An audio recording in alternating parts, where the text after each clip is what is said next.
This Memorial Day may not have started out as the perfect example, but the weather is getting nicer here in Maine.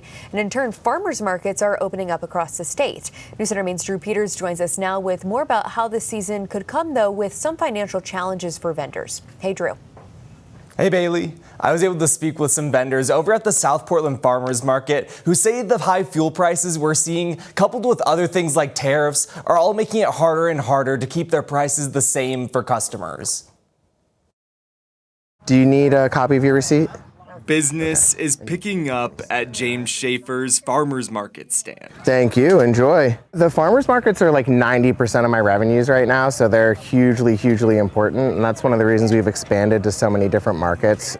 Markets from Gorham to here in South Portland, all adding up at a time when gas is nearly $1.50 higher than last year. That's caused an increase in our cost for getting to farmers markets, as well as making deliveries and any of those sorts of things too. Increased costs also being felt through fuel surcharges and tariffs being placed on produce like tomatoes, beef, and lamb. I'm at the point now where it's getting really close to not making sense, keeping prices exactly where they are. A point that vendor Heather Finney has already reached. We did do a 50-cent increase on product.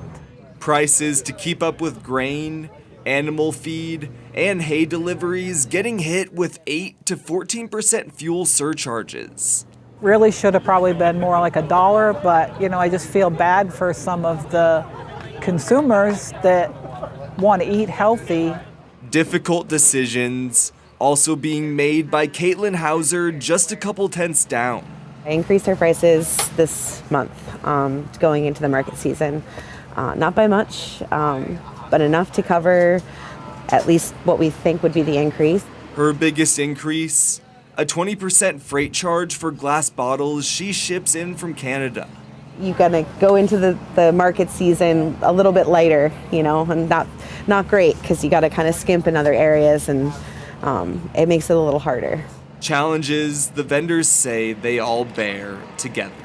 They're going through the same problems. It's really easy to celebrate each other's wins and support each other.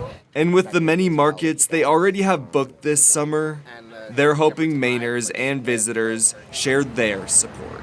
It's just a good ecosystem to have thriving. The vendors I spoke with say they hope to keep their prices where they're at throughout this farmers market season, but may have to make adjustments if fuel costs don't level out. Back to you, Bailey. All right, Drew Peters live in the studio. Thank you, Drew.